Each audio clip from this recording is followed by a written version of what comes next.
Não sei se você quer falar agora, mas quando se fala em nova ordem mundial, que tem até na nota de dólar e tudo mais, de onde vem esse termo nova ordem mundial? Então, é esse planejamento dos Found Fathers A primeira vez que essa ideia foi citada, essa ideia vem de um texto que é uma transcrição de uma profecia da Sibila de Cuma. Não sei se a galera já ouviu falar nisso. Não. A Sibila de Cuma foi era uma das maiores profetisas, né, que a gente pode chamar assim, do mundo antigo. E ela ficava lá no templo de Apolo, lá no oráculo de Delfos, né? Sim. Então lá na Grécia tem uma cidade chamada Delfos, e aí lá tem o templo de Apolo, e no templo de Apolo você tinha as profecias do oráculo de Delfos, eles chamavam isso do umbigo do mundo. E vários imperadores e reis do mundo todo iam lá para ouvir o que o oráculo tinha para dizer. E aí um desses oráculos da Sibila de Cuma, ela falava que quando chegasse a hora certa e se alinhassem todos os astros e os planos, seria instaurada uma novus ordem seclorum, né? Isso foi traduzido para latim, né? Então ali surge essa primeira expressão da ideia de uma nova ordem mundial, vem de uma profecia.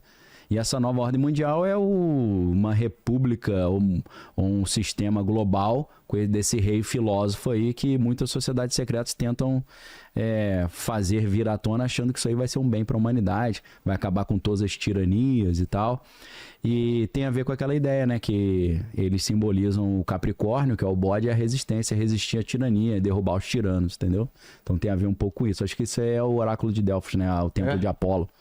O Apolo tem muito a ver também com a estrela Sírius, né? Porque o Apolo, ele ao mesmo tempo que ele é o deus da luz do conhecimento, ele traz o sol à tona, né? Mas ele também é o deus da morte súbita, da guerra, a palavra polêmica tem uma relação com o Apolo. E na Bíblia, a gente tem no livro do Apocalipse um cometa chamado Absinto que cai na terra, perfura o poço do abismo. Absinto, o nome da bebida. Da bebida. E aí... Em inglês o nome é estranhão, né? Wormwood, né? Parece que é verme de madeira, né? Wormwood. Eu demorei muitos... Eu vi os caras pregando em inglês, aí o cara falava The Wormwood Prophecy. Eu falei, o que é Wormwood, maluco? Que parada é? Eu fui ver, pô, isso é absinto. Nada a ver absinto com Wormwood, né? É igual umbigo, né? Belly bottom. Você fala, pô, belly bottom, mas tá mais na cara o que é, né? Então esse cometa cai, perfura o poço do abismo, aí libera o príncipe do abismo, que em hebraico é conhecido como Abaddon, mas em grego é conhecido como Apolion. Vem de Apolo, que é a destruição, o destruidor. Então o deus Apolo, ele tem essa mesma dicotomia da estrela Sírius, que é igual o deus Apófis do Egito, que é o deus do cão, né? Que ele, ao mesmo tempo que ele é o deus da... Cabeça de cão. Ele é, ao mesmo tempo que ele controla o acesso ao inferno, ao mundo dos mortos, assim como o Cérbero, né? Aquele cão de 3 cabeças. E ele, além de controlar o acesso ao mundo dos mortos, ele também controla os segredos ocultos. Então ele é um símbolo muito importante do esoterismo, da sociedade secreta, né? Esoterismo com S, né? Nesse sentido, aquele conhecimento fechado. Mas aí o que acontece? Enquanto o cristianismo era hegemônico, eles escondiam esse segredo. Agora eles estão abrindo esse segredo.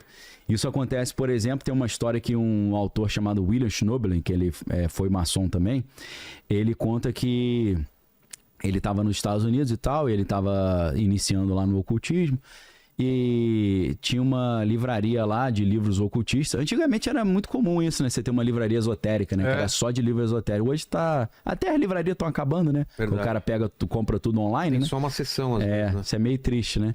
E aí na livraria esotérica ele assistiu uma palestra de um cara que falou que era descendente dos druidas, que era um sumo sacerdote druida.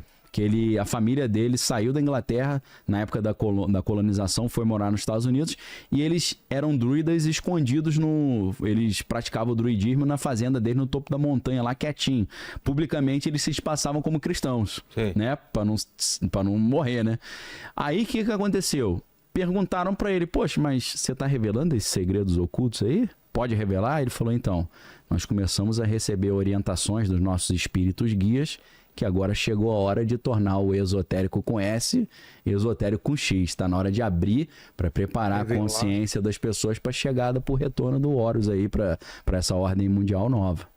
Pra preparar. E tem papo dos hippies, da era de aquário, a era isso aí. Também tem a ver. Entendeu? Isso é interessante pra caramba. Tem a ver com Crowley. Anos 60, é isso?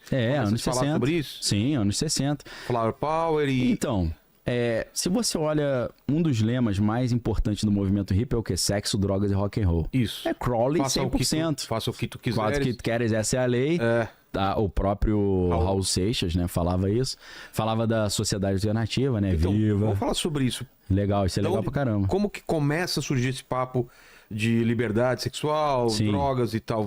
Então, o Crowley, quando ele foi pro Egito, na lua de mel, e a esposa começou... Estamos falando de que época isso? Cara, isso aí acho que é 1800 ainda. Porra! Finalzinho, deve ser 1890 e tal, é final do século XIX. Coloca Se vocês quiserem foto do rapaz. Conferir aí, dá até ver a data também. Também vê a data. Isso é facinho de achar, né? Bota lua de mel, Crowley, Egito, você vê a data. O que acontece? Ele recebe... Imagina, o cara tá com a noiva ali, com a esposa, e ela incorpora uma entidade e começa a falar: você foi escolhido para ser o apóstolo da nova era. Os deuses do Egito te escolheram para você pregar essa mensagem. Aí o cara, poxa, é uma responsabilidade, né? E a entidade que a esposa canalizou era um arauto de Horus, um representante de Horus.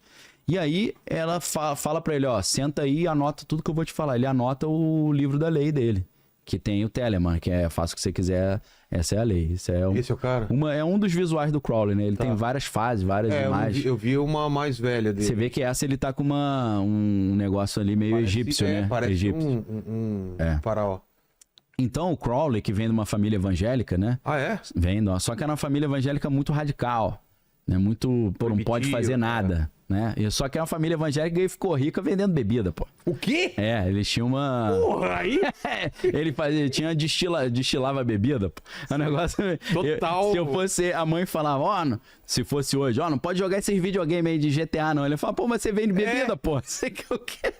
Então você já tinha uma brecha, né? Acho que a família... Total. E o moleque era meio... O Aleister Crowley, criança, ele era meio atacadinho. Aí a mãe falava: você é uma besta, você é a besta, você é a besta. Aí ficou tudo besta. Ele falou: pô, sou a besta do Apocalipse, então. Entrou na cabeça ele se apresentava como a besta 666. Era o Tomegatherion, que é em grego, que é a grande besta. Então, o que acontece com esse cara? O cara era um gênio. Dizem que ele sabia de cabeça a Bíblia inteira, recitava a Bíblia inteira. Ele foi estudar literatura em Oxford, ele era alpinista também, ele era poeta, ele tinha uma série de facetas, né? E aí esse cara começa a se envolver com uma sociedade chamada Golden Dawn. Ali na Golden Dawn ele conhece esse esoterismo e tal, né? O misticismo. E aí ele mergulha profundo nesses conhecimentos, tentando entender os símbolos secretos. E aí ele se envolve com a OTO, que é a Ordo Templi Orientis. A Ordo Templi Orientis vai levar muitas interpretações do obelisco, da pirâmide para essa questão mais sexual, e aí vai ter muitos rituais assim de magia sexual e tal, e obviamente isso atraía muito mesmo, né? O cara, pô, é mais divertido que ficar contando historinha com um monte de velho na maçonaria. O cara, acho que eu vou passar para essa outra aí. Essa ordem começa na Alemanha, e aí depois ele assume o controle dessa ordem, e aí ele começa a ter vários insights e sentir que ele é um emissário do Horus, do retorno do Horus. E aí ele é uma encarnação. Ele é o evangelista dessa nova era, que é a nova ordem também. Então ele começa a tentar criar uma cultura esotérica, superando a cultura cristã. E ele, muito sabiamente, né, provavelmente orientado pelos espíritos guia dele que dava as dicas, né, ele começou a atrair a atenção de formadores de opinião dentro da música, dentro da literatura. Só que o Crowley, ele conseguiu um seguidor chamado William Burroughs. E o William Burroughs, ele foi um dos precursores do movimento que antecedeu o movimento hippie, que foi o movimento beatnik, os beats, né? Então ele já era um Crowleyano influenciando a cultura. O William Burroughs. E aí, a partir do William Burroughs, e aí começa aquelas ideias do The Doors, com The Doors inspirado no livro As Portas da Percepção. De experimentar droga para, né, abrir a consciência, ter contato com sobre os beatniks, então. Os beatniks, começa assim. O William Burroughs, ele tem umas cenas assim que eles estavam doidaço, ele entrou numa que ele era o Guilherme Tell. Aí ele botou uma maçã na cabeça de um cara, foi dar uma flechada que matou o cara. Deu uma zebra do caramba. Ih, não sou. Pô, acho que a mira não tava boa hoje, não. Bateu um vento na hora. Então, assim, começou esse negócio de sexo, drogas e rock and roll. Então, o The Doors é mais beatnik do que hip. Entendi. Tanto que o Jim Morrison... Jim Morrison, acho que ele morreu em 68, 69. Quando o movimento hip tava bombando, ele já tava meio que morrendo ali. Então ele é um cara precursor, né? E o Jim Morrison tinha muito aquele negócio do xamanismo, né? Da questão indígena, né? Os cultos ali dos nativos americanos e tal. Então o Crowley, ele consegue... fazer uma propaganda muito bem feita dessa doutrina, do Telemann. Telemann, que é o amor é a lei, faça o que você quiser, essa é a lei. E isso fica impregnado no cinema, com o Mágico de Oz. O Mágico de Oz é totalmente crowleyano. Mágico de Oz? Pô. Por quê? Porque Oz é uma gíria pra Austrália, né? Que o australiano, ele não fala Austrália, ele fala Oz. Austrália. Então, os caras falam oeste da Austrália, West Oz. Oz. Os caras acham que é Austrália, mas não é. Oz é um conceito crowleyano, que ele tem o Liber Oz, o livro de Oz, que é uma entidade, porque Oz significa força em hebraico, né? E até a coluna na maçonaria, né? Eles têm as duas colunas na entrada, que é a coluna de Jaquim e Boaz, que são as duas colunas que tem na Bíblia, isso. No Templo de Salomão, Deus falou, construa duas colunas na entrada, uma vai ser chamada Jaquim e a outra Boaz. Boaz, Boaz em hebraico e B-Oz é a mesma coisa, né? Na verdade, em hebraico está escrito B-Oz. B é no e Oz é força. E Jaquim é nele está. Então, as duas colunas Jaquim e Boaz significa nele está a força. Sim. Então, o conceito de Oz é um conceito crowleyano. No Mágico de Oz, quando você olha a simbologia do Homem de Lata, o leão... Tem as bruxas, né? Tem as bruxas. A bruxa do mal. A menina é levada da acho que é Dorothy, né? A Dorothy, sim, com o cachorro para um outro mundo. Sim. Nesse outro mundo tem um cara que domina, sim, que é mau ou não? Eu acho que é apresentado como mal ali, pelo menos no início ali do filme. Aí tem uma bruxa boa, a bruxa do leste, a bruxa ruim, tem o Homem de Lata, que quer um coração. Sim. O leão que é medroso. E isso. Agora o palha. Olha lá, e o Homem de Palha, que quer o cérebro. Sim. Qual que é eu acho que é isso, né? Então, mas qual seria a ideia? Então, ela representaria o que? Essa busca de conhecimento? Essa busca de entender o segredo, né? Entender quem domina, quem que tá por trás. E quando chegar lá... É como se fosse uma alquimia. É uma ascensão, como se fosse a jornada do herói. Sei. É uma ascensão alquímica que tem dentro dos ritos iniciáticos, né? A Dorothy tá fazendo isso, tanto que ela descobre o que tá por trás da cortina. E ela descobre ali quem tá... a manivela que tá tocando, né? E aí você vai descobrir que é a luz sem fim, que, né, pro Crowley é o Lúcifer que vai trazer o Horus à tona, né? O Lúcifer é essa consciência luciférica, né? Que vai trazer o esclarecimento, né? Como se fosse a árvore do conhecimento do bem e do mal. Então o Crowley, ele começa a doutrina crowleyana telêmica, ele como um bom apóstolo dos emissários de Horus, ele conseguiu divulgar isso tudo de forma subliminar. E nas músicas, pop, né, cara? Que é a Porque uma coisa é o Crowley chegar no meio de uma praça lá no Hyde Park, lá na Inglaterra, e falar, o seguinte, agora é telema, tá? Lá. Aí o cara fala, meu irmão, você é palhaçada. Agora, você vê um filme, tu escuta uma música, daqui a pouco você introjetou aquilo, porque quando você escuta um discurso religioso, seu espírito crítico tá aguçado. Você fala, não quero, não aceito. Mas quando você vê um filme, você tá com a sua resistência baixa, você tá com a guarda baixa. Aí as mensagens vão se impregnando. Aí você vê aquele... A capa do disco dos Beatles. Dos Beatles lá, do Sgt. Pepper's, tem a foto dele ali. Né? Acho que o mais crowleyano ali era o John Lennon. A Yoko Ono também era bem esotérica, né? Então o John Lennon traz o Crowley pra conversa. Nos Rolling Stones você tem aquele álbum Goat's Head Soup, que é Sopa de Cabeça de Bode, acho que deve ter essa capa aí também. E ali você tem Sympathy for the Devil, né? Pleased to meet you, né? Hope you guess my name. Então ele tem um pacto com o diabo ali na parada, uma influência crowleyana forte. David Bowie também. David Bowie sempre, na fase inicial, ele botava assim a árvore da vida, da Cabala, que é muito importante para o Crowley e para Sociedades Secretas também, porque vai ter toda essa estratégia da ascensão alquímica ali, como o cara cresce, né? Então, você vê até uma Ariana Grande da vida, né? Tem um dos primeiros clipes da Ariana Grande que bombaram.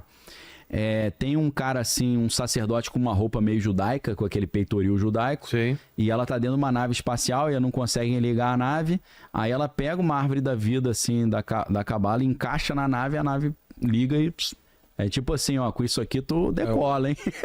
Entendeu?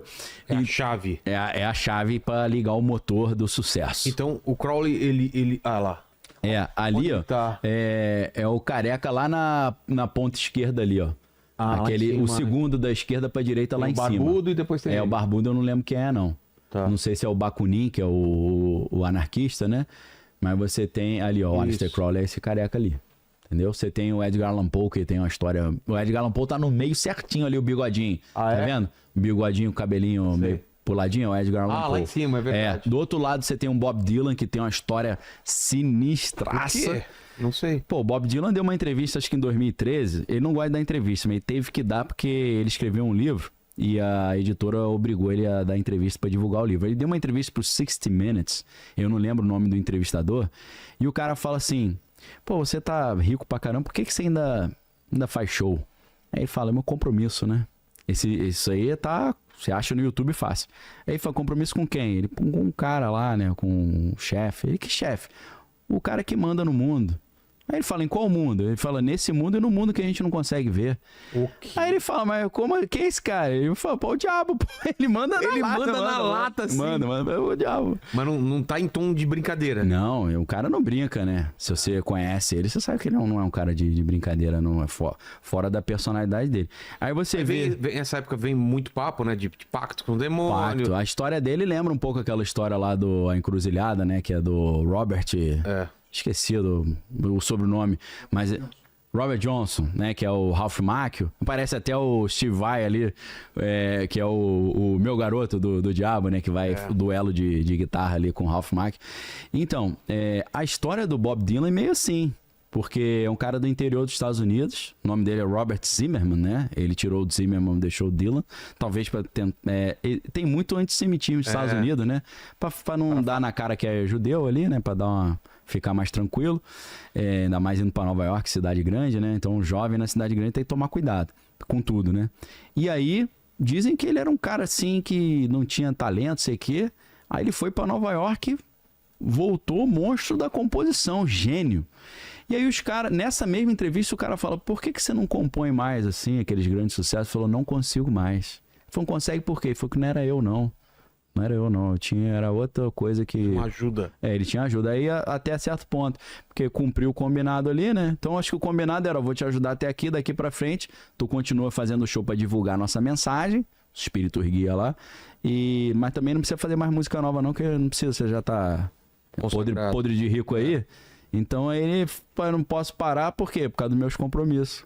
Compromisso com quem? Com o comandante. Com que comandante? O desse mundo do que a gente não vê. Que é esse cara? Ele fala, o diabo lá, pô. Ele manda essa.